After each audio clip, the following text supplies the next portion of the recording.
The bank manager scrutinized her, questioned her statements, and denied her deposit. However, within minutes, a single declaration transformed the situation. She's my mother, and I own this bank. The automatic doors of Hillstone Federal Bank opened with a hiss, allowing the late morning sun and the deliberate steps of 73-year-old Gloria Hightower to enter. She moved with a cane, not due to necessity, but because she preferred the stability it provided. Her dark green dress was neatly pressed. Her silver hair was arranged in the familiar style she's kept for decades.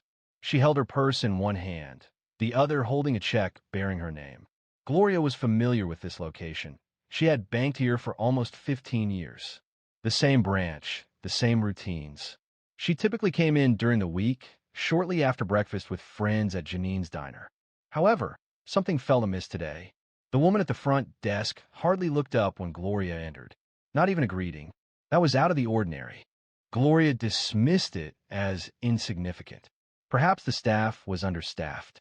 It was possible the young woman hadn't been taught to acknowledge older customers. She proceeded to the counter and waited calmly behind a man wearing a baseball cap.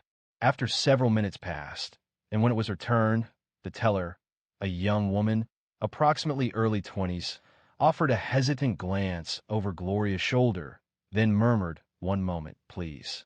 She then went into a back room. Gloria remained standing quietly, still holding her check, still smiling gently. Shortly afterward, a tall woman wearing a light gray blazer came forward. Her features were distinct. Her blonde hair was pulled straight back, and her eyes appeared analytical rather than observant. A name tag identified her as Leslie Ryland, branch manager. "May I assist you?" Leslie asked, crossing her arms. Gloria raised the check slightly and responded, "Yes, I need to deposit this into my savings account." Leslie did not take the check. Instead, she examined it, then looked back at Gloria. "Could I see your identification, please?" Gloria readily replied, retrieving it from her purse. She presented her driver's license and the check. It originated from a retirement account payout, a standard occurrence. Nothing appeared suspicious. Leslie scrutinized the identification for an extended period, an unusually long time. She then re-examined the check. Leslie then inquired, "How did you come into possession of this?" Gloria appeared surprised. "I'm sorry," she responded. Leslie clarified, waving the check. "This check is for a significant amount. We are obligated to verify it before processing. We have encountered similar situations previously." Gloria responded, tilting her head. "I have deposited checks like this here before. There had never been a problem before." Leslie offered a strained, unconvincing smile. "Banking policies have been revised," she stated. "I'm sure you appreciate that." A gentleman seated nearby subtly adjusted his position. Gloria noticed it from her peripheral vision. The woman standing behind her made a quiet noise. Gloria sensed that someone was observing them. Gloria inhaled deeply. "Ms. Ryland, I have all my required documentation. This is my account. I have been receiving direct deposit, and I've been a customer at First National Bank for years. My name, my address, and my identification all correspond perfectly." Still, Leslie remained firm. "We still require a more thorough verification. Please come with me to the back." That's when Gloria experienced it. Not fear, not shame, something akin to offense. Not just for herself, but for every older woman who had been spoken down to. For every person who had been regarded with suspicion simply for entering a room. "I prefer to remain here," Gloria stated resolutely. Leslie moved closer, softening her tone. "Ma'am, you must cooperate, or we will have to place a hold on the funds and report potential fraud." Instances like this have occurred previously. That's when Gloria experienced a tightening in her chest. She wasn't inclined to engage in a dispute, not with an individual of this nature, not in the presence of onlookers. However, she wasn't planning to depart, so she opted to retrieve her phone. Gloria's hands moved with measured precision, steady rather than trembling, as she extracted her phone from her purse. Upon the screen illuminating, Leslie's gaze narrowed. "I am contacting my son," Gloria stated calmly, scrolling through her contacts. "He will resolve this situation." Leslie gave a humorless chuckle. "Ma'am, Contacting your son won't alter procedure. We operate under established guidelines.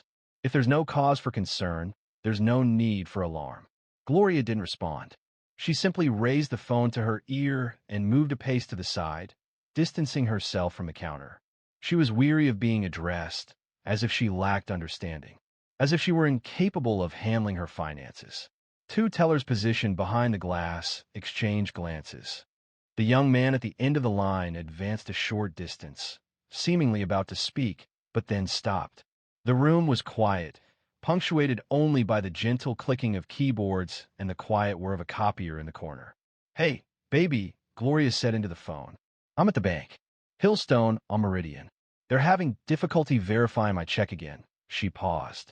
"Yes. Her name's Leslie." Leslie's jaw tightened. "Excuse me, ma'am. Sharing employee names over the phone is something we avoid." Gloria didn't acknowledge the request. Acknowledgement. "I'm feeling well, just a bit tired." Following a brief silence. "Okay, I will remain here." She disconnected the call and returned the phone to her purse. Subsequently, with the same composed demeanor, she stated, "My son is en route." Leslie folded her arms. "Ma'am, I must reiterate. Elevated voices or disruptive behavior may result in dismissal." Gloria inclined her head slightly. "Do I appear to be causing a problem?" Leslie's face reddened. She averted her gaze momentarily, then returned her attention. "I have a duty to safeguard this establishment. Improper fund verification puts the bank at risk." "Do you believe I am a risk?" "I believe you're not being helpful." Leslie retorted sharply. That was the breaking point. That single word. The man standing 2 places back murmured something quietly. The woman behind Gloria moved closer and said, "She is being courteous. You are the one raising your voice." Leslie addressed them. "Please refrain from interfering. We are conducting a private transaction." "It doesn't seem very private," the woman remarked. Gloria remained silent throughout the exchange. She felt no need to dispute anything or offer explanations. She simply needed to wait. 5 minutes elapsed. Leslie moved away, feigning a check of her computer, but her gaze kept lifting, much like a dog anticipating the mail carrier. The young teller from earlier approached and murmured something into Leslie's ear. Her gaze moved towards the entrance. Then the glass doors opened once more. A man entered, dressed in a charcoal gray suit. He appeared to be in his early 40s, wearing a crisp white shirt, but without a tie. He seemed calm, yet focused, and moved with a quiet, purposeful stride. He made no visual sweep of the room, instead walking directly towards the lobby center, toward Gloria. "Hi, Mama." Gloria returned a gentle smile. "Hey, baby." Immediately, the room's atmosphere altered. The man turned to address the reception desk. "Is there an issue with my mother's account?" Leslie moved forward, hesitant about whether to extend a handshake or request identification. She opted for a formal nod instead. "This is your mother?" he asked. "Yes," he responded briefly. "My name is Grant Hightower." Leslie's mouth opened slightly. Her gaze shifted around the room, then returned to Gloria, then to Grant. "Mr. Hightower?" Grant retrieved his leather card holder and laid it on the counter. It displayed his ID, his business card, and his title, Hillstone Federal, Executive Board Chair. Leslie found herself unable to speak. For a full 10 seconds, silence filled the room. Leslie's gaze remained fixed on the card, as if expecting it to ignite. A subtle muscle spasm flickered across her cheek, the type that arises when a mind struggles to comprehend what the eyes have witnessed. Grant refrained from speaking quickly. He kept his hands clasped before him, standing composed and silent, his voice even but undeniably resolute. "I'm asking one more time," he stated. "Was there a problem with my mother's account?" Leslie hesitated, then asked, "Mr. Hightower?" "We were just following procedures. Large checks need to be verified, and I—" Grant interrupted, not loudly but sharply. "You looked her in the face and decided she wasn't credible. You questioned where the check came from. You asked how she came into possession of it. Does that sound like standard procedure?" Leslie's mouth opened again, but no words came. Her face had gone a full shade lighter. "I've reviewed those procedures myself," Grant continued. "I approved those actions last quarter." That documentation contains no instruction to question a long-standing customer while disregarding her identification. Certainly not with a public display in front of witnesses. The bank was quiet. The only sounds were the clicking of keyboards from employees appearing to work and the consistent hum of the air conditioning above. No one was willing to avert their gaze now. Gloria stood nearby, arms folded. She wasn't smiling. She didn't seem pleased. She seemed weary. "I'm truly sorry, Mr. Hightower," Leslie stated rapidly. "This is simply a misunderstanding. I didn't intend to offend anyone." "But you did," Grant countered. "You humiliated her." "I didn't." "You did," Leslie replied. Grant's voice remained even. That was what made his statement so impactful. There was no shouting, no theatrical displays, just the facts, just his presence. Leslie's voice trembled. I didn't realize she was your mother." Grant looked at her. Why would that change anything? Leslie started to speak, then stopped. "Do you understand how that sounds?" he inquired. Leslie spoke the words aloud. For the first time, Leslie genuinely observed Gloria. She truly looked. It wasn't solely embarrassment now visible on her face. There was fear. The fear of repercussions. "Have a seat," Grant said, indicating the chair behind the counter. "I'll handle the deposit." Leslie paused. That wasn't an invitation. Leslie turned slowly and walked toward the back, her shoes clicking hollowly against the tile. Grant approached the counter, took the check, glanced at it, and typed a few numbers into the system. The young teller observed with admiration. "Here you go," he said, giving the receipt to his mother. "Full deposit. Effective immediately." Gloria accepted the slip, folded it, and nodded. "Thank you, baby. Are you okay?" "I'm fine." They paused, a mother and son in a peaceful setting. Then Gloria remarked, "You didn't need to come all the way here." Grant gave her a look. "Yes, I did. But you're busy. You have meetings. Aboard a run." He shrugged.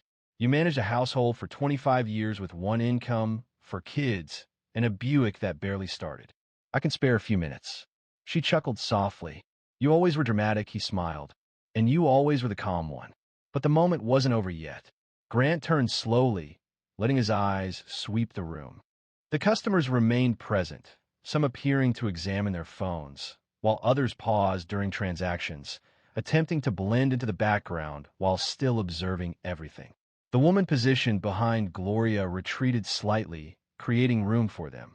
The man who had spoken previously offered Grant a discreet nod of acknowledgement. Grant made no direct comments to them, but he did not dismiss their presence. He understood they would retain this moment, each in every aspect, not only due to his identity, but also because of what they witnessed. A woman felt diminished until the reality arrived, formally dressed. Leslie's absence was brief. She returned with a senior associate, visibly anxious, restless, attempting a smile, but unable to manage it. The older man spoke quietly to Grant, extended an apology, then indicated the rear offices. But Grant remained still. "She is well now," he stated, pointing to his mother. "However, this is no longer a simple exchange." Mr. Hightower began. "We absolutely recognize that, and we're taking it seriously. Ms. Ryland has been here less than a year. She's still adjusting to the—" "Stop," Grant interjected. "Don't explain her behavior to me. That's not your job. That's hers." Leslie remained still, her hands clasped tightly in front of her. She appeared to be attempting to suppress tears, or perhaps prevent herself from speaking. According to Grant, addressing the associate, the task at hand is to assess the situation within this room and grasp the implications of a valued client being subjected to treatment resembling that of a criminal, solely due to her appearance not aligning with the image of someone who owns a yacht. Grant emphasized, raising a hand, "Have you ever met someone resembling my mother and considered she must be concealing something? Have you ever scrutinized a white customer depositing a check?" The man visibly recoiled. "That's not." "Don't deceive me," Grant stated. "I'm not the board chair today. I am simply a son. And what I observed this morning was a woman who instilled in me the values of honesty, patience, and respect, being questioned as if she had fabricated her own signature." Gloria eventually intervened. She said, "Baby," but Grant wasn't done speaking. He stated, that she could have been questioned with courtesy. She could have been spoken to privately, and any concerns explained. Instead, a public spectacle was created, and she was made to feel unwelcome. The only reason for the interruption was my appearance in a tailored jacket. A silence followed. Gloria surveyed the room, noting the expressions, some filled with shame, others with anger, still others with inspiration. She lightly touched her son's arm. "Let's leave," she said quietly. "Let's not say another word." He faced her, his jaw rigid, his chest tense. But then he saw it in her eyes. That familiar calm. The same calm she possessed while working 2 jobs and still preparing dinner. Amidst challenging circumstances, she demonstrated remarkable poise. He acknowledged this with a nod. All right. They proceeded toward the exit together, navigating past the tellers, the customers, and the visibly shaken manager who struggled to meet her gaze. As they prepared to leave through the doors, Grant paused. He turned, looked at Leslie, and said softly, "Every customer who walks in here deserves the same respect you'd give your boss. Because you never know who they are or who raised them." They departed, but the repercussions were just beginning. As Grant and Gloria reached the sidewalk outside, his phone was already vibrating. Initially, it was his assistant, then a member of the board, and subsequently the bank's general counsel. The news had spread quicker than either of them anticipated. A customer had captured a portion of the incident on video. It was already being shared. Gloria observed him. "You won't answer that." Grant allowed it to continue ringing. "No, not at this moment." They continued walking at a slow, even pace, the sun warming Gloria's head as cars passed leisurely down Meridian Avenue. She remained silent initially. So did he. It was a moment of quiet they both required. "You don't have to rush down here," she eventually said. Grant chuckled but didn't smile. "I say that every time." He added, "I can handle myself." "I know you can," Gloria replied. She stopped before a bench and sat down. Grant remained standing close by, looking at his phone screen without unlocking it. The notifications accumulated, resembling stacked bricks. However, he wasn't prepared to construct anything from them just yet. Within the bank, Leslie Ryland remained motionless in her compact glass office. A regional manager had already contacted her. Human resources required a report before the day's end. Yet, none of that held significance for her at that moment. The image of how Grant had regarded her lingered in her mind, as if revealing a perspective that diminished her, not through disparagement, but because it highlighted the limitations of her own assessments. The subsequent morning brought forth a communication from Hillstone Federal's board. It announced the commencement of an internal investigation, alongside assurances that customers will be notified regarding adjustments to sensitivity training and customer relations policy. However, this represented merely a public statement. The truly significant developments unfolded privately. Later that week, Grant took his seat at the head of the conference table, the familiar space typically used for investment strategy and profit reports. This meeting, however, had a different purpose. "I want every manager to recertify on customer service protocol," he announced, "but not with those same corporate videos from 5 years ago. We're engaging outside instructors. I don't want lectures. I want eye contact, role play, and reflection." An older board member expressed surprise. "That's a significant change." "It should be," Grant responded. "What about the manager?" Grant hesitated. He was reluctant to dismiss Leslie, not because she didn't warrant consequences, but because he didn't want this to appear as retribution. That wasn't the upbringing his mother provided. "She is suspended," he stated eventually, "subject to review." However, his focus is on addressing the underlying cultural issues that led her to believe that kind of conduct was permissible. Later that evening, Gloria settled into her preferred chair near the window at her home. The house was quiet, punctuated only by the ticking of the old wall clock and the gentle simmering of her evening tea. Grant was settled on a couch, his tie undone, his shoes slightly loosened.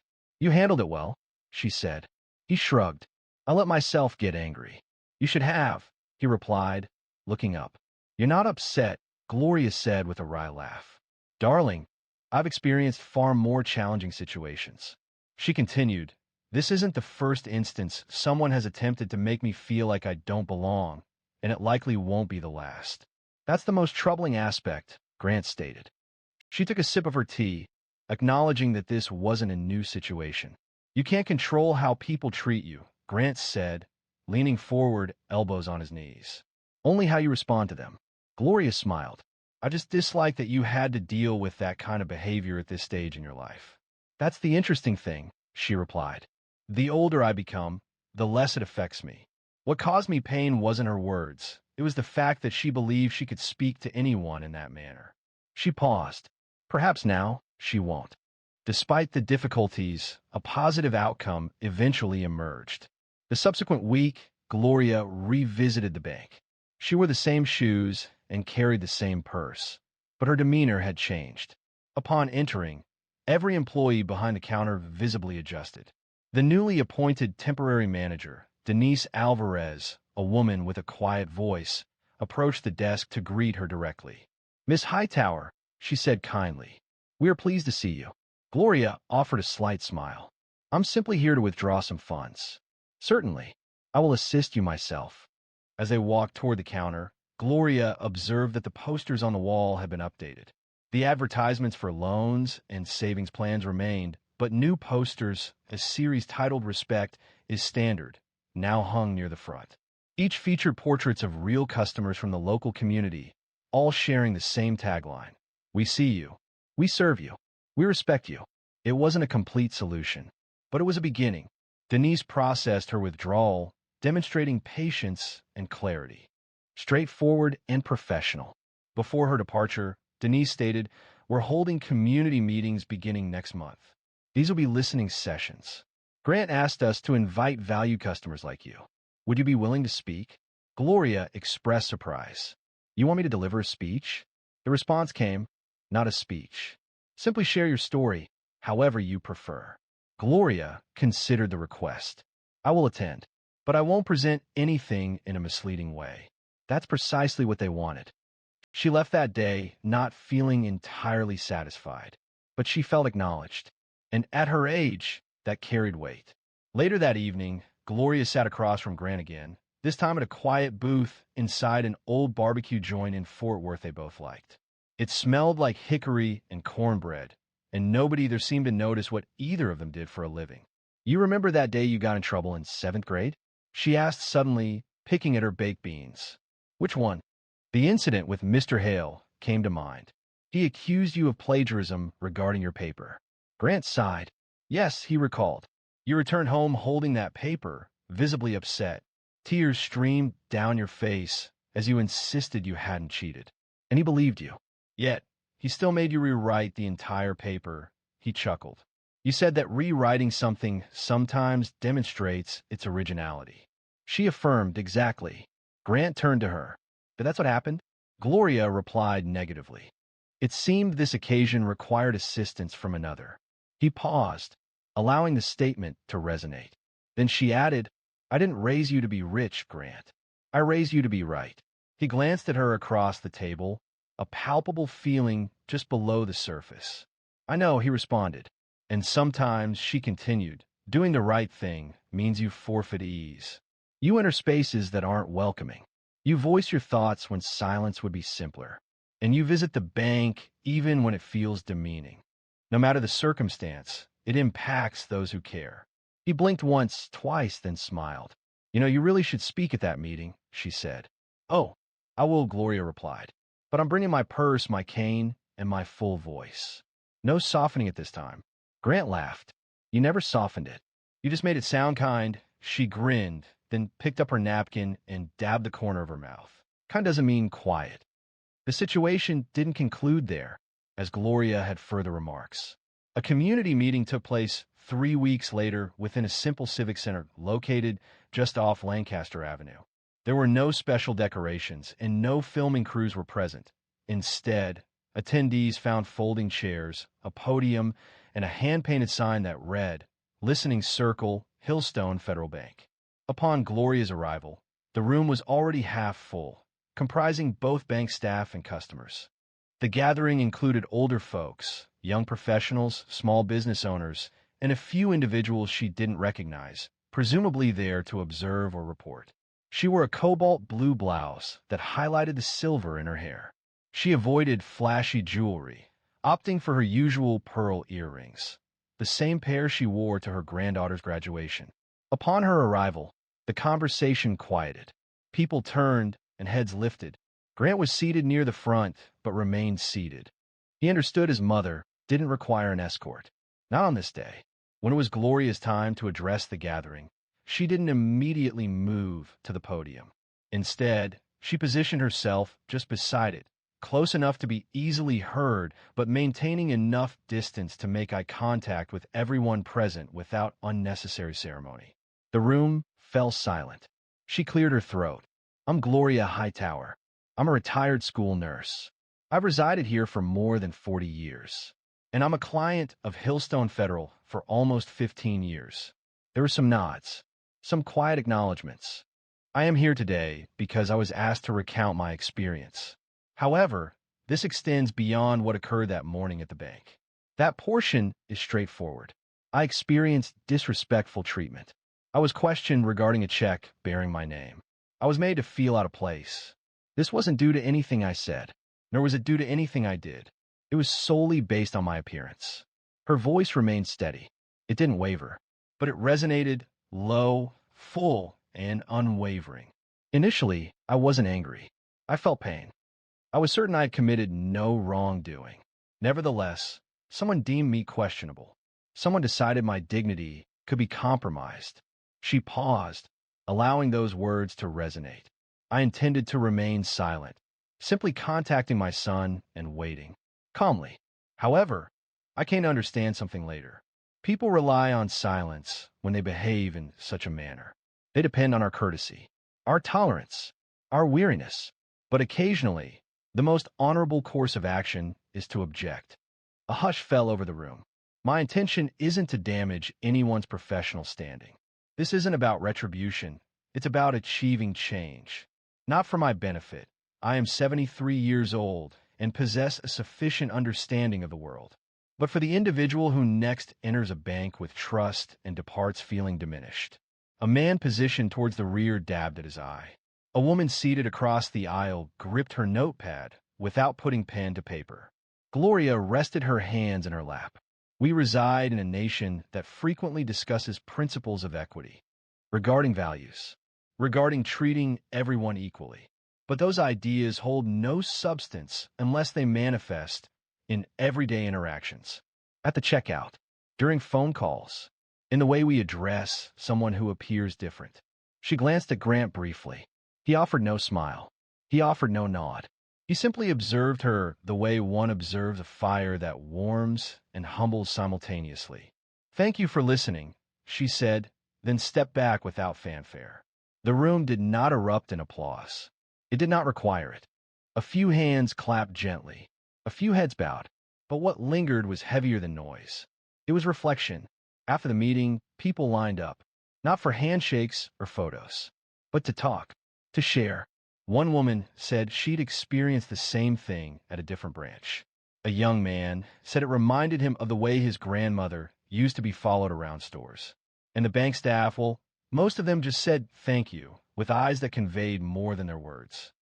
That night, while Gloria sat in her kitchen with tea in hand, Grant texted her, "You were incredible." She responded slowly, "They'll remember that." She continued, "I didn't do it to be remembered. I did it so they remember each other." A judge publicly fined her concerning a small cross necklace, believing she was simply another person present. However, when she rose and spoke, the entire courtroom became quiet, and the subsequent events left even the bailiff astonished. Alana Merriweather did not go to the Rutherford County Courthouse, anticipating conflict. She went to support her younger cousin, Deshawn, who'd been arrested following a routine traffic stop that had escalated into a considerably larger matter. She requested a day of leave from work, chose a navy blue blouse, slacks, and flats. The outfit was simple and understated, yet respectful. A delicate gold chain with a small cross hung around her neck. It was not ostentatious, barely noticeable unless one looked closely. Someone did notice. The courtroom was full. It contained people awaiting their turns, lawyers reviewing documents, and deputies positioned along the walls. Alana settled into the second row, remaining quiet and composed. Her purse rested in her lap. She nodded softly to her cousin, who appeared exhausted from stress, his eyes weighed down by fatigue. He remained silent, offering her a look of thanks. That was sufficient. Judge Raymond Keller entered with his characteristic formal walk. The judge was known for a particular demeanor. Across Murfreesboro and in surrounding areas, lawyers spoke of his meticulous nature, traditional, direct, and unyielding. A Vietnam veteran who transitioned to a legal career, he regarded the courtroom as a space of great importance. His space. The bailiff called the room to order. Before proceeding, Judge Keller addressed the room, looking at the attendees as he said, "I'd like to address a matter of decorum." He looked directly at Alana. "You, ma'am, the one in blue. Please rise." Alana blinked, surprised, and slowly stood. Her heart thudded a little faster, but she kept her posture straight. "You're wearing a religious symbol," he said, his voice firm. "That's not permitted in my courtroom. Neutrality matters here." A fine of $50 was levied for disrupting court decorum. The room fell silent. Some individuals adjusted in their seats. Others averted their gaze, visibly uncomfortable. Alana did not respond immediately. She was familiar with being publicly singled out, questioned, and dismissed, yet she still felt surprised. A fine? For wearing a necklace? She glanced at the bailiff, then back to the judge. "Your Honor," she stated calmly, "is this a published policy? Could you please direct me to the statute or court rule that permits that penalty?" Keller showed no visible reaction. "This is my courtroom. I established the procedures." Alana nodded thoughtfully. "I comprehend that, sir. However, are those procedures documented anywhere?" He fixed his gaze on her for a brief moment. "You may pay the fine at the clerk's desk, or you may depart." She detected a quiet intake of breath from someone seated behind her. Alana remained still. She did not speak louder. She did not engage in debate. She merely inclined her head slightly and stated, "I am not leaving." A gentleman in the front row, an older man wearing a tan suit, lifted his eyebrow. His gaze moved from her to Judge Keller and back again. Judge Keller slowly straightened his robe. "Then you will be held in contempt?" The bailiff subtly changed his stance. The prosecutor set aside his file. A palpable change occurred. The atmosphere felt denser, not with theatrics, but with focused concentration. Alana released a single breath through her nose. "I'm here to support my cousin, Deshaun Grissom.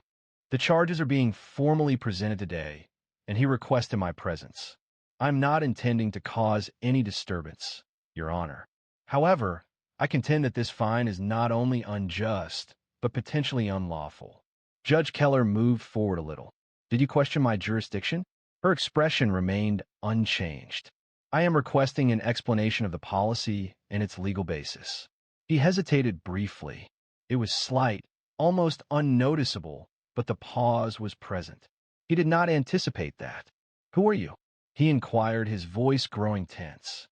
"My name is Alana Meriwether," she replied, "and I'm a constitutional attorney licensed in 3 states, including Tennessee." The courtroom cracked open. You could almost feel the collective intake of breath. Someone whispered under their breath, "Damn." She continued, measured and composed, "I graduated from Harvard Law School in 2010. I've worked for the Southern Center for Human Rights, and I currently serve as senior counsel at a nonprofit based in Memphis. I am present as a family member, but I understand the law, and I am aware of my rights." Keller relaxed back in his chair. For the first time, he appeared uneasy, not angry, simply unsteady. She could have smiled. She refrained. The ensuing silence was palpable. The judge began to speak, but stopped, instead rearranging the papers on his desk. However, the judge was unaware of who he was addressing. Alana did not grow up with wealth. She was raised in Jackson, Mississippi, in a faded brick duplex off of Robinson Road. Denise, her mother, held overnight shifts at the Willow Creek nursing home, and her father left when she was 8. Resources were scarce, but a set of principles guided them. Speak with clarity. Avoid minimizing your worth. Assert yourself when injustice occurs, but maintain composure and a dignified demeanor. By the age of 16, Alana had studied the Constitution from beginning to end on two separate occasions. She sought to comprehend the disparate treatment experienced by individuals like herself in courtrooms, offices, stores, and even churches. Her motivation wasn't anger, but rather a genuine curiosity. There was also a deeper element at play, a quiet determination. People consistently underestimated her, not only due to her brown skin or her choice to wear her hair natural, but also in subtle ways, like overlooking her in meetings. She remembered the way older male attorneys would address her as young lady, within rooms filled with men experiencing thinning hair and fragile egos. She quickly understood that possessing brilliance was insufficient. There were times when it needed to be carried quietly, allowing them to believe they were more astute, until they unwittingly stepped into a carefully constructed plan. When Alana was accepted into Harvard Law, it felt less like a joyous occasion and more like a validation. She had previously informed her high school counselor that her aspiration was to become a civil rights attorney. A genuine laugh escaped her. Then, she cautioned that law school presented fierce competition and wasn't necessarily a viable option. Alana remained silent. She simply intensified her studies. While attending Harvard, she wasn't boisterous. She found no need to be. She consistently occupied the front row of each constitutional law class, rapidly taking notes and posing questions that caused professors to pause. People began to observe her, yet still regarded her as unusual. This perception never felt satisfactory to her. After graduating, she declined two offers from large firms seeking impactful work. She spent several years in Alabama, defending minors within the legal system. Then, she moved to Memphis to join a nonprofit dedicated to combating housing discrimination. While she didn't gain widespread recognition, her work secured people's release from jail and kept families in their homes, transforming lives. Throughout this, she consistently wore her small gold cross, a deeply personal symbol. The brooch had been her grandmother's, accompanied by a handwritten note. It read, "Wear this when you need to be reminded you're not alone." Her grandmother never removed it. Not once. Not even in court. Therefore, when Judge Keller singled her out, calling her out as if she were a disruptive teenager in detention, it didn't unsettle her. It evoked memories of the instances she's experienced being looked at and not truly seen. They never anticipated her. They anticipated the boisterous one, the angry one. There was someone poised to lash out or leave abruptly. Instead, they experienced something else entirely, a demonstration of precision, control, and strength through composure. This wasn't unprecedented. In 2017, within a courtroom in Little Rock, she observed a public defender struggle during a bail hearing. The judge seemed disengaged. The defendant, a 19-year-old facing trespassing charges at an abandoned building, was on the verge of being assigned $1,500 bail, an amount he was unlikely to afford. Alana rose, introduced herself, and referenced 3 Arkansas statutes that the judge seemed to have missed. The judge conceded. Bail was waived. The defendant was released that same day. That demonstrated her character. Consequently, sitting in Rutherford County, facing a fine for a necklace of great personal significance, before a judge who believed he could compel her to be silent, Alana remained steadfast. She straightened her posture. When she introduced herself to the courtroom, her name, her qualifications, her purpose for being present, it wasn't intended for Judge Keller. It was directed toward everyone who perceived her as simply someone's relative. However, today wasn't a day when silence was an option. The courtroom remained quiet for an unusually long time. Judge Keller shuffled papers, seemingly stalling. But Alana remained still, her hands clasped before her, patiently waiting. Not contesting, merely waiting. From the far corner, the prosecutor subtly adjusted his posture, his fingers still. The bailiff's gaze moved between Keller and Alana. A change was palpable. The room's power dynamic had altered. It wasn't solely emanating from the bench. Keller spoke, clearing his throat. "This court will proceed with the next case." He refrained from mentioning the fine again, at least for now. However, the absence of his usual reprimand was keenly observed. Deshawn's case was then called. He remained standing, still wearing the wrinkled button-down shirt from county lockup. He looked at Alana, his eyes reflecting both pride and concern. She offered him a singular, composed glance, a look conveying, "Don't panic. I've got this." The public defender approached the table. However, before he could speak, Alana moved forward. "Your Honor," she stated distinctly, "with the court's permission, I would like to represent Mr. Grissom today. I've reviewed the charges and spoken with him. He desires me to stand in his defense." Judge Keller looked up. "You aren't listed as counsel. I presented my bar card. My Tennessee license is current. You can verify with the Board of Professional Responsibility I am listed as Alana Joy Merriweather." He paused a moment too long and then nodded once. "Proceed." Alana moved to stand beside Deshawn. Her cousin appeared to want to laugh and cry simultaneously. She placed one hand gently on his shoulder as she turned to address the court. Mr. Grissom was stopped due to a non-functioning tail light. The arrest report indicates he was asked to leave the vehicle and subjected to a search without consent. No warrant was present. The officer's statement made no mention of probable cause. Additionally, the encounter progressed to resisting arrest when he inquired about the reason for being handcuffed. He did not raise his voice, nor did he threaten anyone. She retrieved a document from her purse. "I've submitted a written motion to dismiss, supported by 3 Tennessee Supreme Court rulings. Each affirms that a warrantless search under these circumstances constitutes a violation of the Fourth Amendment. Additionally, the resisting arrest charge lacks supporting video evidence, despite officers wearing department-issued body cams." The room was still again. Alana frowned, leaned back, and accepted the motion from the clerk. He reviewed it. It was evident. With a rapid scan of the room and a slight twitch of his jaw, Alana remained silent. She stood motionless, allowing him to read, while ensuring her presence was undeniable. Behind her, people subtly adjusted their positions, not from disinterest, but from focused attention. This was no longer the woman they believed was in distress just moments prior. This was a different person altogether. Judge Keller looked up. "You wrote this motion yourself?" "I did. I prepared this draft last night following a review of the police report and a conversation regarding the arrest with Mr. Grissom. And I am not affiliated with a law firm. I am employed by a civil rights nonprofit.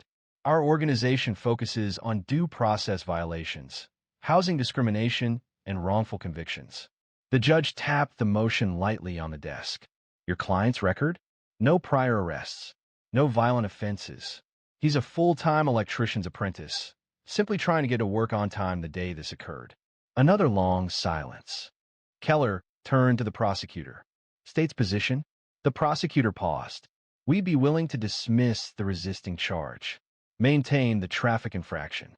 Alana spoke again, her voice resolute. "We'd agree to that only with the court confirmation that the search was unlawful. Mr. Grissom deserves that documented. It was a confident move. No apologies. No hesitation. Simply a direct, justifiable request supported by legal precedent." Keller observed her. The courtroom rarely witnessed such assertiveness. A woman, a black woman, effortlessly navigating legal procedures.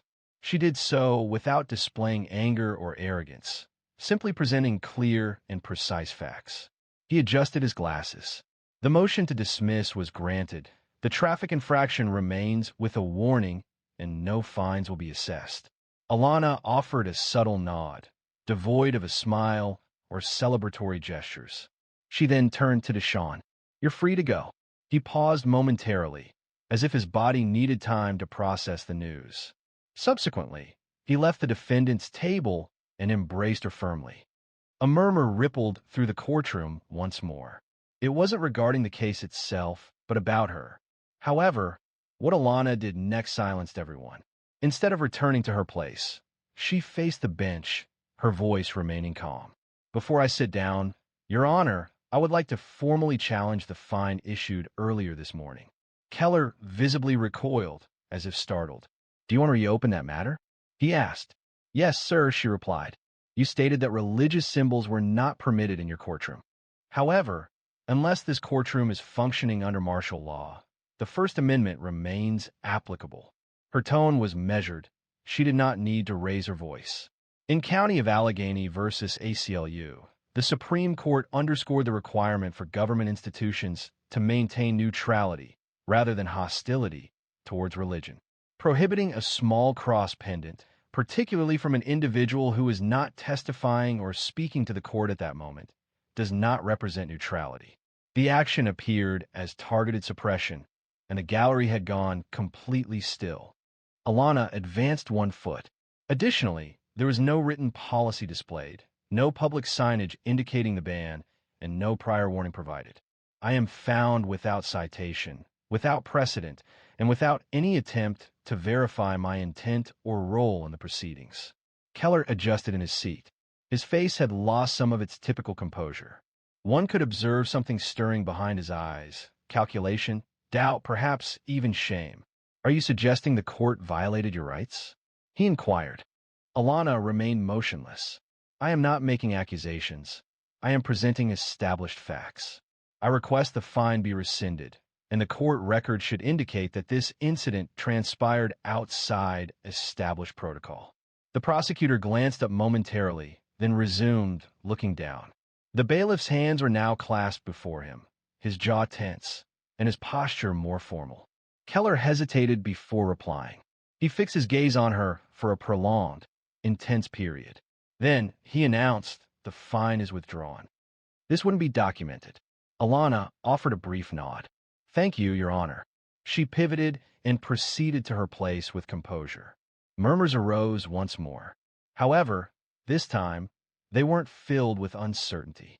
Instead, they conveyed interest and deference. A woman seated behind her silently asked another, "Who is she?"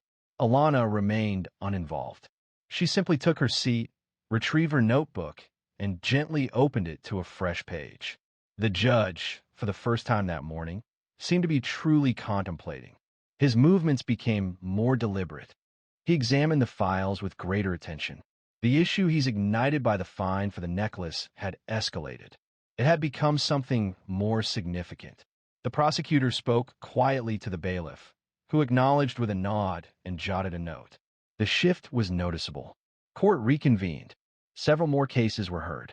However, the usual flow was disrupted.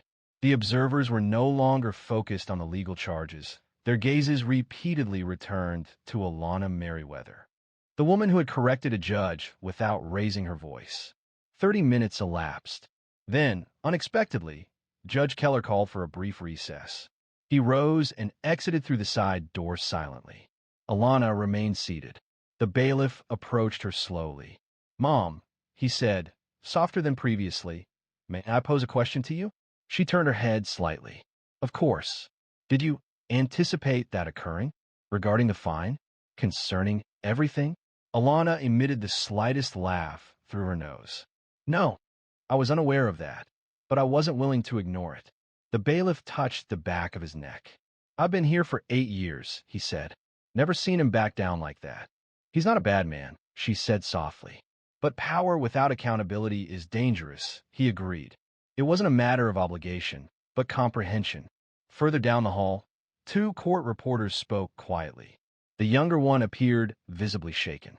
She was familiar with every case, reciting them easily. "Lawyer?" one asked. "Yes, from Harvard. Can you believe that?" She attended to support her cousin and unexpectedly challenged the judge. The courtroom observers expressed disbelief. However, Alana felt no sense of triumph. She found no pleasure in undermining someone. Her purpose wasn't to shame Keller. She simply sought justice. When it was lacking, she created it herself, carefully and deliberately. Yet a subtle shift began to appear in Judge Keller's gaze. Upon his return to the courtroom, Judge Keller seemed altered. His posture lacked its previous rigidity. He appeared unchanged in stature, simply quieter. No longer seemed a man attempting to maintain authority, but rather someone attempting to grasp how he relinquished it without awareness. He took a seat, adjusted his glasses, and proceeded to the next case. Even his voice had diminished in tone. It was subtly altered, almost imperceptible to an ordinary observer, yet Alana recognized it. She had witnessed this previously. Men in positions of influence struggling with a reality they resisted acknowledging. That they had transgressed a boundary, and someone unanticipated had retaliated. As the courtroom emptied and people moved towards the exit, Keller remained seated on the bench, his gaze fixed forward. Alana collected her belongings and was nearing the door when she heard him call out, "Ms. Merriweather." She paused and turned, her face showing no emotion. He rose from his seat and descended the steps deliberately, as if considering each one. "I'd like a word, if you're willing." The bailiff seemed uneasy, questioning whether this was a directive or a private inquiry. Alana offered a subtle nod, then turned to Deshawn. "Give me 5," she murmured to him. Keller refrained from escorting her into chambers. They remained just outside the vacant courtroom, maintaining enough distance for some discretion, yet remaining visible. He cleared his throat. "I owe you an apology." Alana didn't reply. Not yet. She allowed him to formulate his thoughts. "I formed an assumption," he proceeded, "an inequitable one, regarding your intentions, regarding your position. I was mistaken," she responded gently, but without resentment. He lowered his gaze. "That's the difficulty, isn't it? One shouldn't need to be." Another pause. "I have dedicated 32 years to that bench," Keller stated, "and I have valued order, structure, neutrality. But you help me understand, occasionally what we consider neutral is simply convenient for those already in power." The statement impacted him more profoundly than anticipated. Alana simply looked at him, maintaining steady, respectful eye contact. There was no trace of ego, only honesty in her silence. "I don't expect forgiveness," he stated, "but I will say this. I won't forget today." Alana offered a slight nod. "That's all I hoped for." She prepared to leave, but he called out to her one last time. "If you're ever back in Murfreesboro, I'd be honored to hear you argue again." That element genuinely surprised her. "I hope not to need to," she replied, a hint of a smile playing on her lips. They both understood the unspoken meaning behind her words. The sun had risen higher, and the heat was intense. Deshawn stood near the sidewalk, looking at his phone. He brightened when he saw her. "What is that?" he asked, astonished. Alana shrugged, retrieving her keys from her purse. "Just a small civics lesson." "Seriously, you confronted a judge. In his home." She gave him a look. "Don't make it sound heroic. I didn't go there to fight. I want to hear what he had to say." When someone attempts to diminish your importance for reasons related to your identity, you face a choice: remain silent or voice your perspective. Deshawn leaned against her car, nodding slowly. "I swear, if I didn't know you better, I'd say you rehearsed that," I remarked. She laughed. "I didn't, but maybe I should start writing it down." At that moment, a local reporter from the Murfreesboro News-Journal approached, holding a voice recorder and a notebook. "Ms. Merriweather?" Alana turned. "I observed what unfolded. Our readers would likely appreciate hearing your perspective. Would you consider an interview?" She looked at Deshawn, then returned her gaze to the reporter. "Let me consider that." The reporter offered her a card and stepped back. "You prompted considerable thought today. Such occurrences are infrequent in court." As I walked toward the car, Deshawn remarked, "They will discuss this, you know." Alana shrugged again. "Let them." However, what transpired outside the courtroom held equal significance. As Alana and Deshawn arrived at his apartment complex on the west side of Murfreesboro, his phone was constantly buzzing. Calls, texts, and even direct messages flooded in. A cousin in Chattanooga had already learned the news. A friend from high school had sent a screenshot of a local news blog displaying the headline: "Attorney silently dismantles courtroom bias. Judge withdraws fine, dismisses case." Deshawn looked at her, his eyes wide. "It's already on the internet?" Alana offered a small smile. "I mentioned to you, people discuss events, particularly when expectations aren't met." She did not seek recognition. Not currently. Not in the past. However, there were occasions when being noticed wasn't a decision. It was a consequence of acting correctly when the option of remaining unnoticed wasn't available. Afterward that evening, she was at her kitchen table, drinking tea, the small cross necklace still on her collarbone. Her inbox contained numerous messages, some from familiar people, others from unknown individuals. Several legal blogs had already published summaries.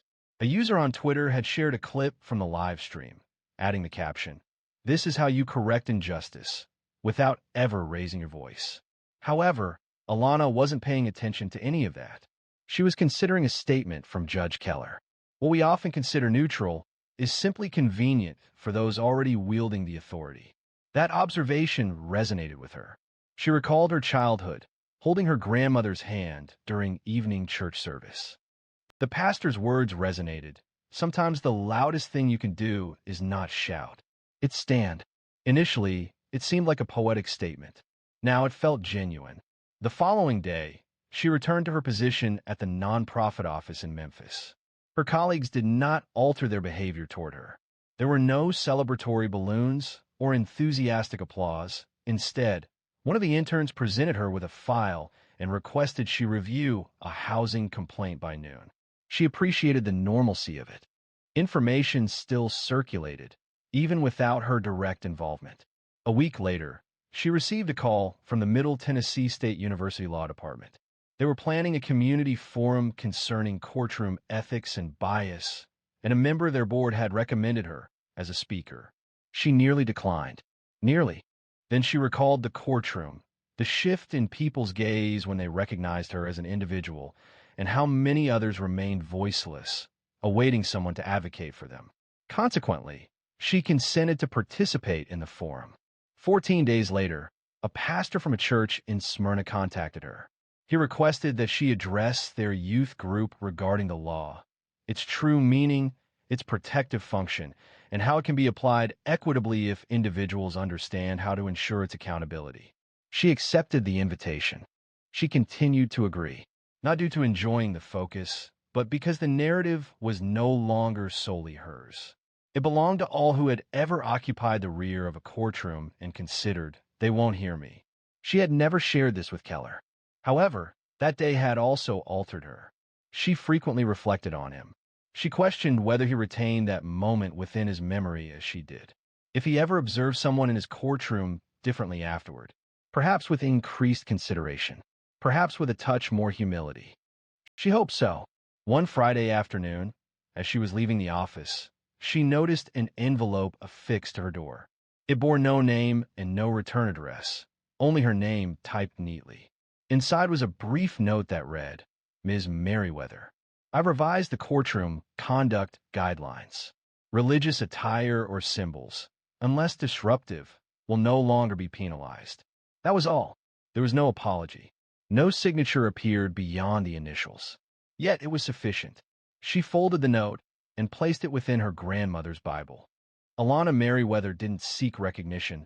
She desired equity. Certain narratives briefly capture attention before fading. Others resonate deeply, altering perspectives, even without direct interaction with the individual who initiated that change.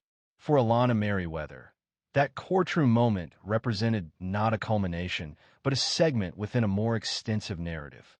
A narrative encompassing decisions largely unseen by others. For instance, staying up all night to assist a tenant contesting an unlawful eviction.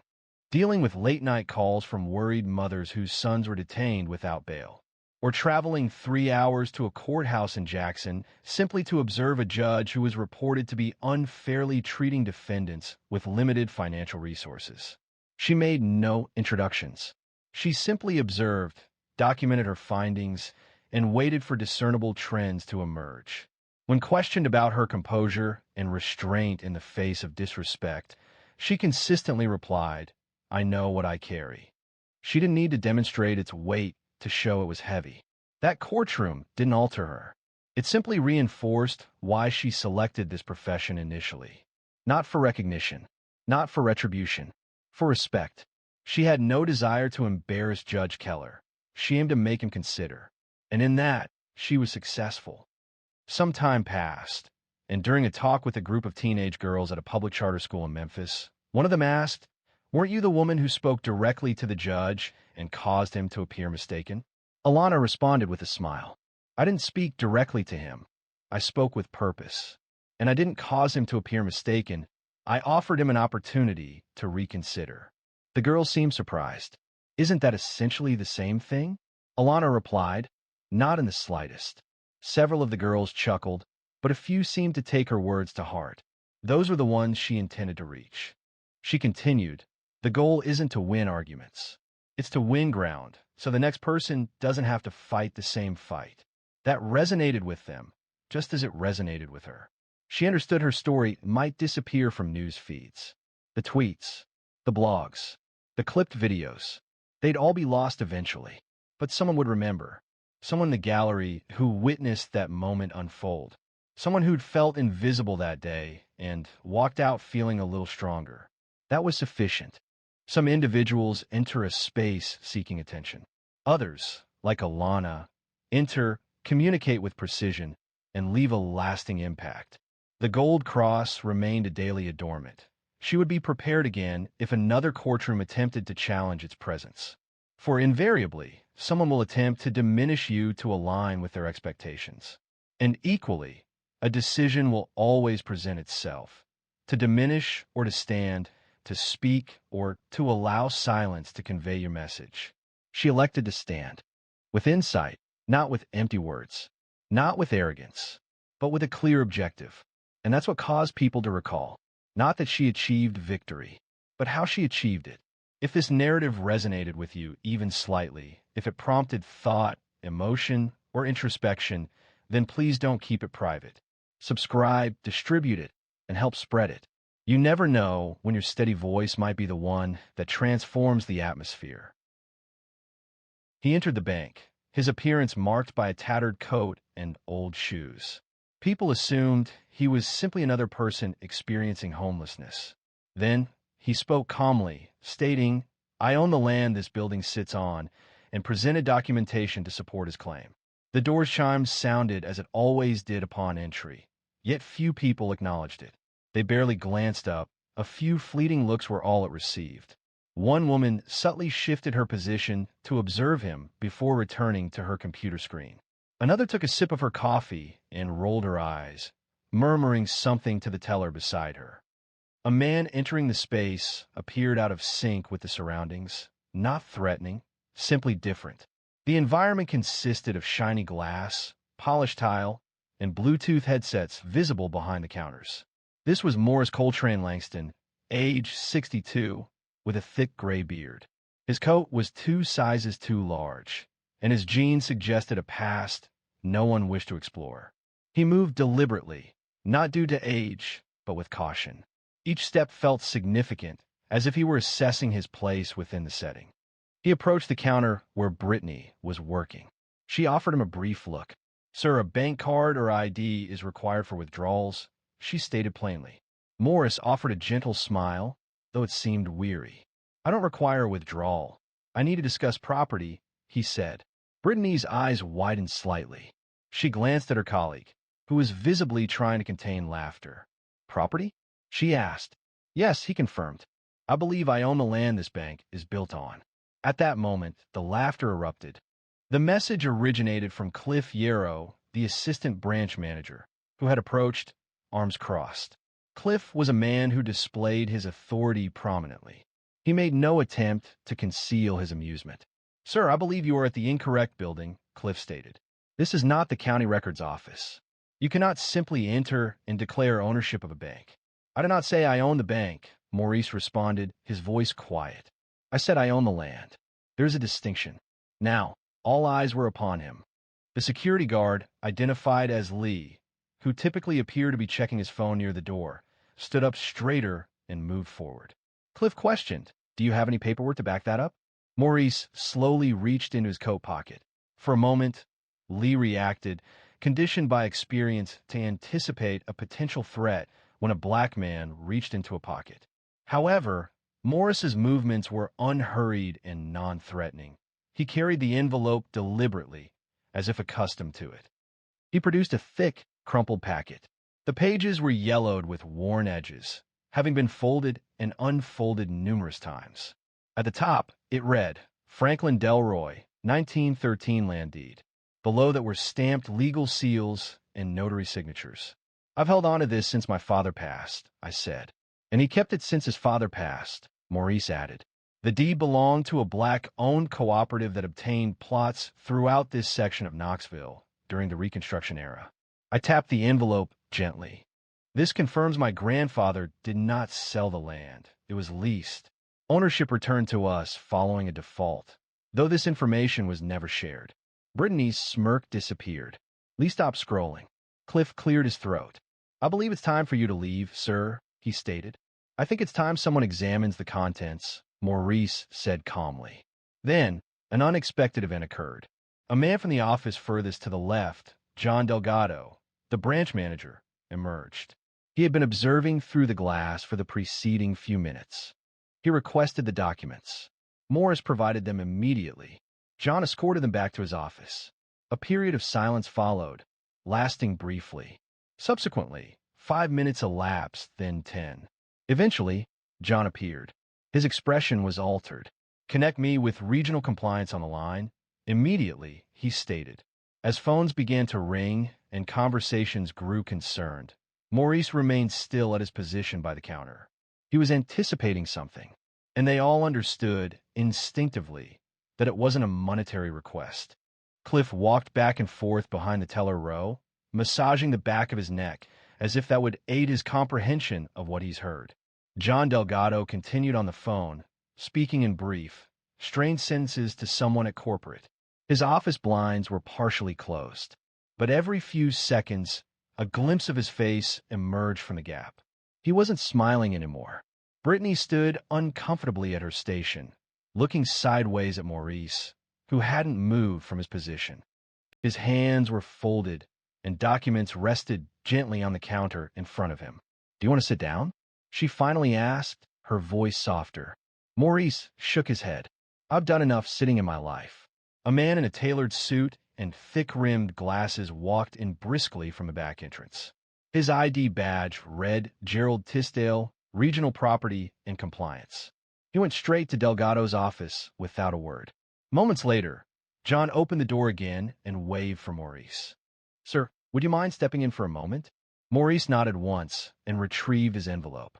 His boots made a slight scuffing sound against the tile as he entered the office. As the door closed behind him, the remaining staff members quieted. No one spoke. Even the security guard adjusted his position, uncertain whether to remain nearby or act as if nothing was occurring. Inside, the atmosphere was tense. Mr. Langston, Gerald stated cautiously, I've reviewed the original deed and the tax history you provided. Could you please tell us where you've been keeping these documents? My father kept it in a box of his belongings, Maurice responded. He was a carpenter, building houses in Alcoa and Maryville before his knees failed. After he passed away, I kept the papers in a locker at a storage unit I used when I lacked permanent housing. Delgado appeared astonished. You're saying this land was never sold? That the trust was still active? Maurice retrieved a smaller, more recent envelope and gave it to Gerald.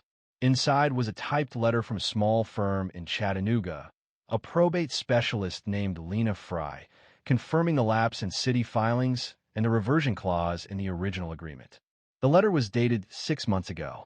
I only found it after she assisted me in reviewing some of my dad's old files. Thought it was junk at first, Gerald said, staring at the paper.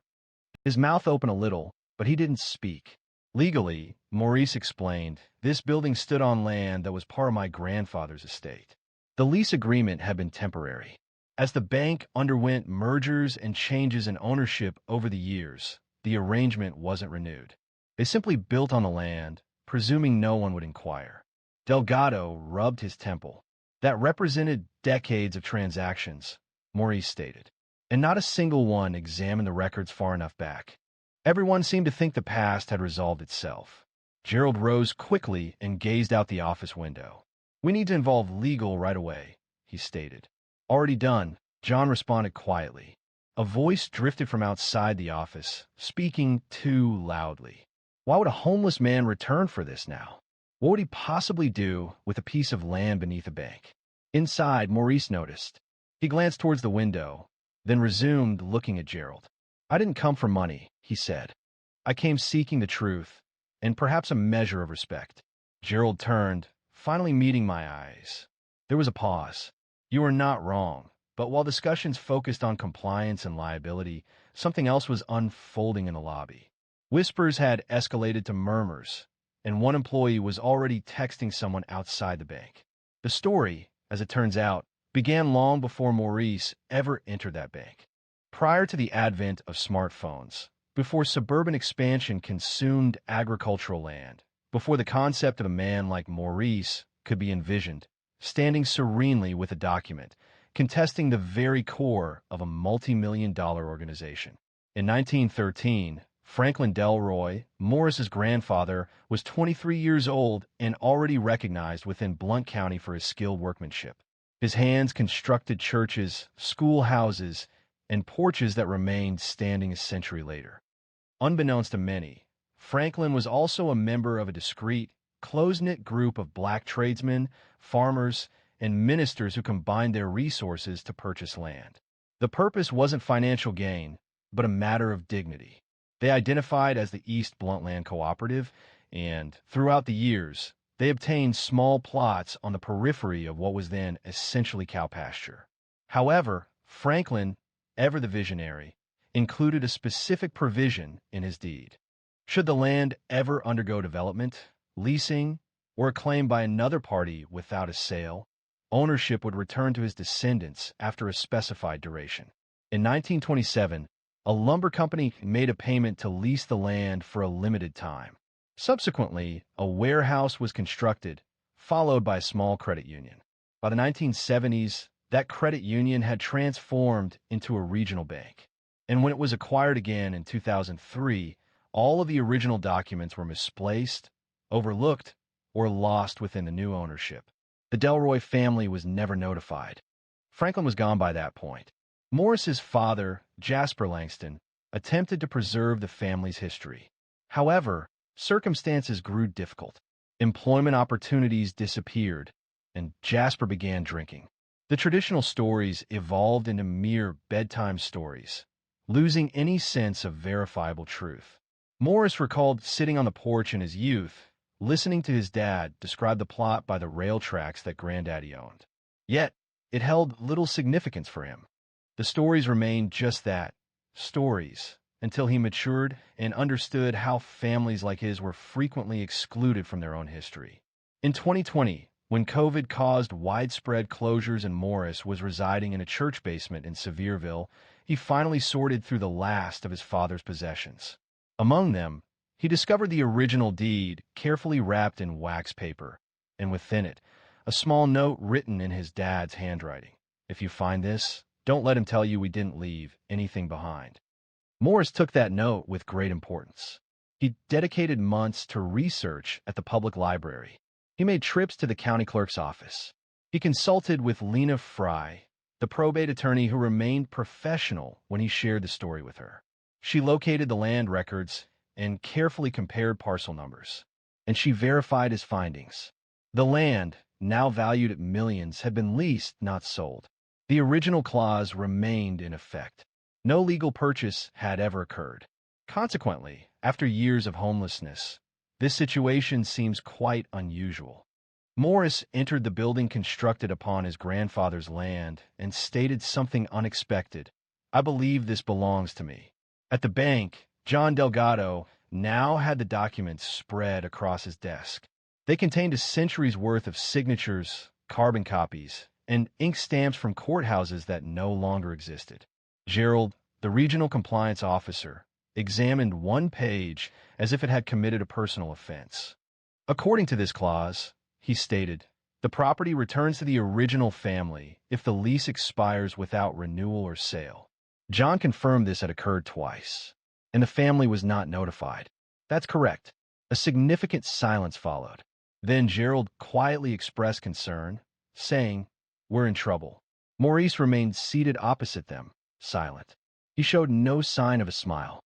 However, a sense of calm was evident on his face. It was as if a man had, at long last, joined together all the pieces of a puzzle and possessed the perseverance to complete it. As events aligned within that office, a woman on her lunch break began live streaming the growing disturbance outside the bank. The unfolding situation quickly transcended their internal narrative. The lobby's ambience underwent a change. Initial silent assessment evolved into quiet wonder. The atmosphere then became something different altogether, a palpable sense of nervous anticipation. A teller had moved away from her workspace and was positioned by the coffee machine, appearing to stir sugar while observing the office door as if expecting someone to enter. The security guard had repositioned himself, now standing nearer to Morris's chair, seemingly not for protection, but perhaps to observe. Beyond the glass partitions, John Delgado's office was full. Gerald Tisdale was participating in a video conference with a group of legal representatives from corporate, their faces difficult to interpret. A senior counsel, Mark Levin, repeatedly posed the same inquiry. How did this oversight occur? No one could provide a satisfactory explanation. The numerous transfers of ownership involving various parent companies and banks had obscured the documentation until Morris brought it back to their attention. There's a public title gap, Gerald stated. No signed release, no recorded sale. The reversion clause was never satisfied. Mark Levin moved closer to the screen. Does this man, Langston, possess the original documents? John stated that he has more than just documents. He has lineage, and we verified the parcel data. It's the same land. The only alterations were the asphalt and steel constructed upon it. Mark pinched his nose. Okay, here's what we need. Secure a release from this man. Offer a small settlement. Remove him from the building before the press arrives. Maurice, seated quietly nearby, understood their thinking without needing to hear the discussion. He understood the atmosphere. After decades of observing how people assess your value, John ended the call and turned to him. Mr. Langston, would you be willing to settle this today? We could quietly arrange compensation, something equitable. Morris folded his arms. What's fair to you? John paused. That would require negotiation. But if we act quickly, we could avoid unwanted publicity. Maurice chuckled softly. Unwanted by whom? John momentarily looked surprised. A knock sounded at the glass door. A woman, identifiable by the local news logo on her lanyard, smiled and raised her phone. Hello. We've received information that someone entered with a land deed asserting ownership of the bank property. May we speak with Mr. Langston?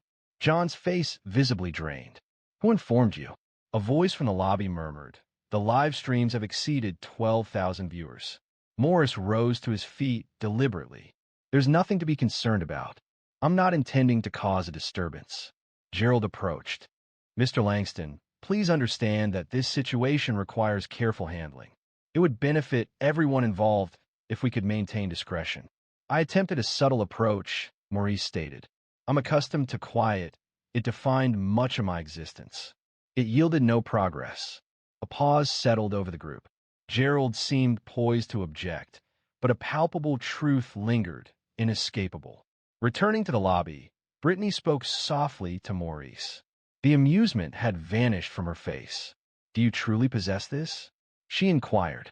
I have always possessed it, he replied. The recollection seemed to simply vanish. She lowered her gaze, a hint of embarrassment visible. I'm sorry.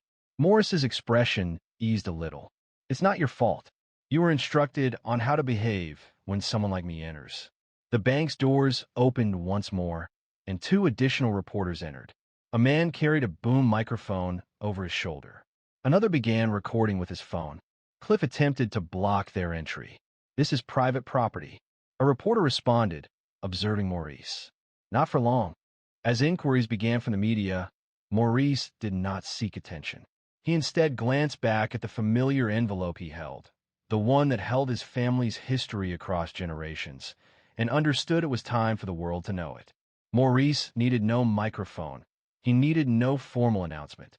He simply needed to remain where he was. That was sufficient. A reporter, a woman in her 40s named Kimber Rowland from WBR, approached. Mr. Langston, could you verify that you assert ownership of the land the bank occupies?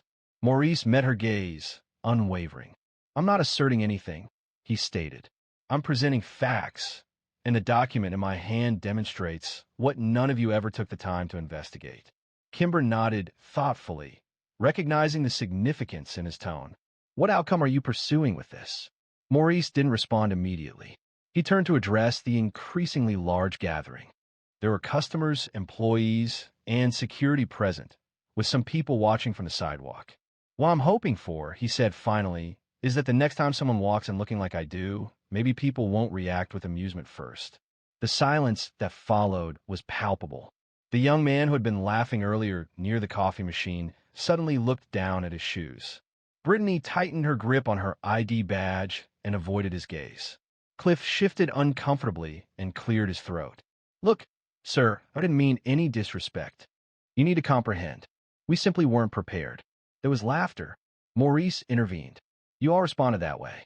The moment I entered the room, you observed my coat, my shoes, the discoloration on my hands, and you determined I was insignificant. No one spoke. Have you ever considered how many people you're likely to dismiss each day? Moving around here as if you possess all the knowledge, as if you've already assessed someone's narrative merely by viewing their exterior. John Delgado moved ahead, attempting to redirect the situation. Mr. Langston, we are ready to offer a formal apology and begin settlement negotiations. Maurice gave him a drawn-out, weary look. Do you still believe this concerns finances? A teenager with a camera phone murmured to his friend, out of view of the reporters, Dude, this person is really committed. Observe the documents. Kimber, perceiving something more significant, inquired, Where have you been until now? What prompted you to come forward at this time? Maurice sighed, not in annoyance, simply in contemplation. Following my dad's passing, I lost interest in matters of this nature. I was preoccupied with basic survival, taking on sporadic jobs like roofing, welding, and janitorial work whenever available. Maintaining stable housing proved difficult when people avoided direct interaction. I experienced periods of both prosperity and hardship, followed by even more challenging times. He paused. There were nights I slept under bridges and mornings I cleaned the same floors people used to ignore me. However, I never discarded that envelope. The memory of every shelter I stayed in, every town I passed through, remained with me. He held it up gently. It's all I had left from a man who believed we were worth more than people thought. And one day, I simply grew weary of silence. A woman from the crowd spoke softly. You kept the deed all these years? Maurice nodded. 50 years it stayed in our family. Passed from one calloused hand to another, Kimber asked. And what now?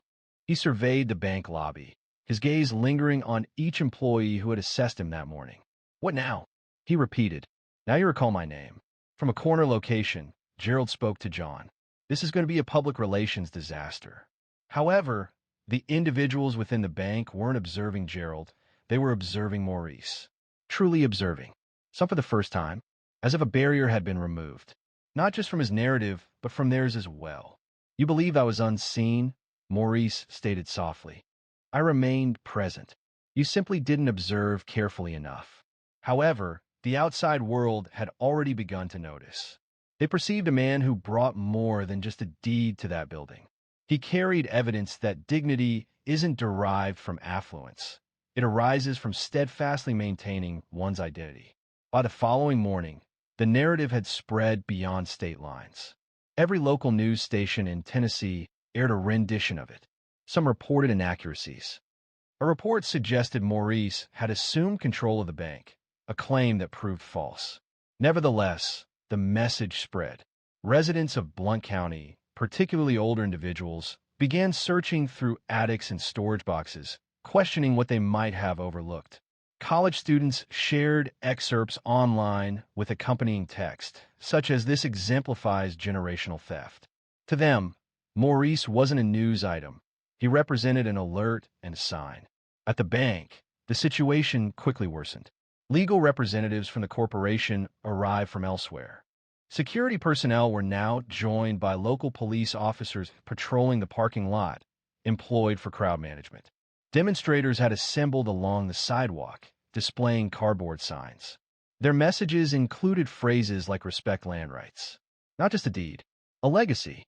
He was right all along. Maurice hadn't organized the gathering, nor had he requested anyone to attend, yet they came. Inside the building, the atmosphere was tense. Gerald Tisdale was pacing once more, his face flushed as he managed calls from corporate and press liaisons. John Delgado was in his office, with the blinds completely shut, feeling the burden of everything. Maurice was in the break room, drinking coffee from paper cup. "Never thought I'd be allowed in here," he remarked, mostly to himself. Kimber Rowland had returned, and her camera crew was filming quietly from the parking lot. She wasn't trying to create problems. She was simply waiting for the story to unfold. That afternoon, a legal representative, Clay Addison, entered the bank. He possessed a clean-shaven appearance, a southern drawl, and wore a silk tie that appeared more valuable than Morris's entire wardrobe. He did not offer a smile. "Mr. Langston," Clay began, settling across from him, "let me start by saying our firm recognizes the validity of your documentation. We are here to discuss terms." Maurice listened intently, remaining still. "You placed our client in a complex situation. We acknowledge the oversight and are ready to present a substantial financial offer for the permanent transfer of ownership." A paper was slid across the table by Clay. Maurice looked at it, then raised his gaze. "You believe this is the core issue?" he inquired, his voice level. "It's a considerable sum," Clay stated. "It's a price," Maurice replied, "and it doesn't come close to covering what you're attempting to resolve." Clay released a sharp breath. "What would be acceptable to you?" Maurice leaned forward, composed but resolute.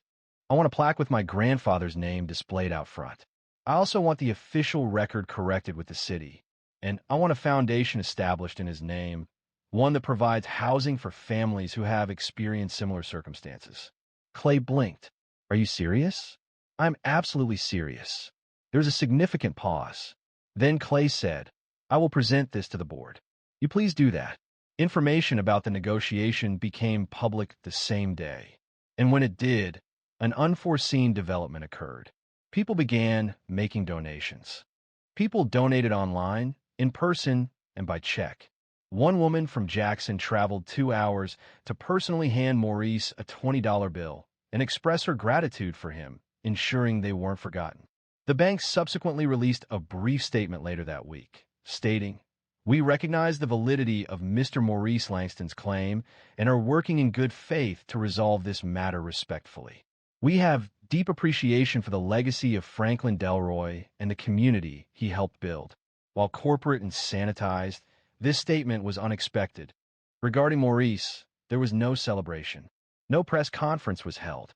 He simply exited the bank one afternoon, carrying the same envelope he had entered with. However, this time he wasn't alone. 3 generations of Delroys stood with him in spirit, and hundreds more supported them. While legal teams assessed expenses and public relations teams prepared announcements, the most important aspect had already transpired. Someone like Maurice had finally been acknowledged, and the narrative was no longer controlled by the bank. It belonged to everyone who had ever been forgotten. The sun shone that morning. Maurice Langston stood in front of the bank again. Now, he wasn't standing on disputed land. He was standing on his grandfather's land, officially recognized by the city of Knoxville as part of the Franklin Delroy Legacy Trust. It wasn't just a name on paper anymore. A new plaque had been installed outside the bank's main entrance, embedded in a small brick pedestal near the sidewalk. Bronze letters, clear and lasting. Dedicated to Franklin Delroy, 1890 to 1954, builder, father, landowner. His legacy endures. Maurice touched it softly. The plaque felt cool beneath his fingertips. He remained silent. Words weren't necessary. A small group had assembled for the unveiling. Community leaders, students from the local university, reporters, and some of the same bank staff who previously ridiculed him were present. Brittany stood at the rear, her hands clasped, attempting to make eye contact with Maurice whenever he turned. This time he succeeded. The foundation he had proposed was already being established. A partnership with a local nonprofit was formed within weeks of the settlement. The Delroy Housing Fund would provide grants to families at risk of homelessness, particularly those who have been disadvantaged by legal complexities and overlooked actions. "I didn't desire revenge," Maurice told Kimber Rowland in his final interview. "I simply wanted the truth to endure beyond the falsehood." It had taken years to reach this point.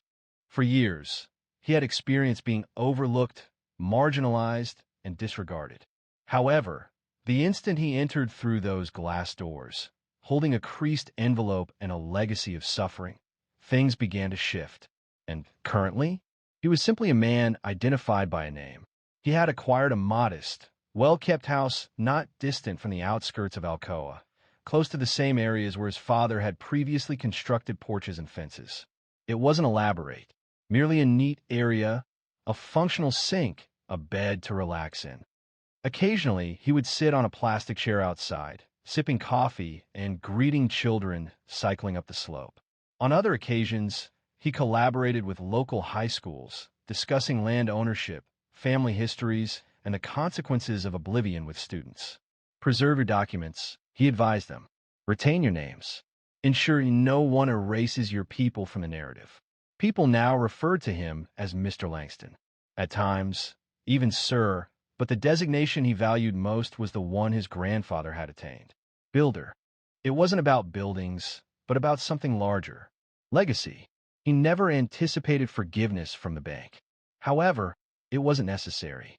What he required, he received: an acknowledgement, a correction, and the opportunity for those who followed to declare, "I belong here too." The bank continued its operations, but the employees carried themselves differently. They engaged with people they had previously overlooked. They posed questions rather than making assumptions. The transformation wasn't flawless, but it represented a meaningful shift. One afternoon, several months following the resolution of events, Brittany approached him outside the community center. "Mr. Langston?" she asked, her voice betraying nervousness. "Yes," he replied. I've been taking night classes. Real estate law." He raised an eyebrow. "Is that so?" he inquired. "After everything that happened, I realized how much I didn't know. About ownership, history, how things get passed down or lost." Morris smiled, slow and genuine. "Good for you." She paused. "I'm sorry for how I treated you that first day." He nodded. An apology wasn't necessary. It was owed to the individual who would next enter. She considered this thoughtfully, responding, "Yes, I will." He retrieved a copy of the original deed, a replica, to be exact, from his coat, and gave it to her. "Keep this. Use it in class. Teach someone something." She accepted it with care, as if it were fragile. As she departed, Morris looked towards the street and observed a group of teenagers assembling at the bus stop across the road. One of them gestured towards the plaque. The others drew closer to listen. He remained silent, allowing them to continue. He simply observed, a quiet sense of pride welling up within him as his grandfather's name emerged in the discussion once more. Perhaps that's how genuine transformation truly begins. Not through rage, nor solely through the pursuit of justice, but through remembrance and the bravery to keep it alive. Should you experience a feeling while hearing Morris's narrative, do not hold it back. Spread it. Discuss it. And if there's a family name you haven't mentioned in some time, vocalize it. The impact of legacies endures only when we actively preserve them. Subscribe for more stories that illuminate the true meaning of dignity.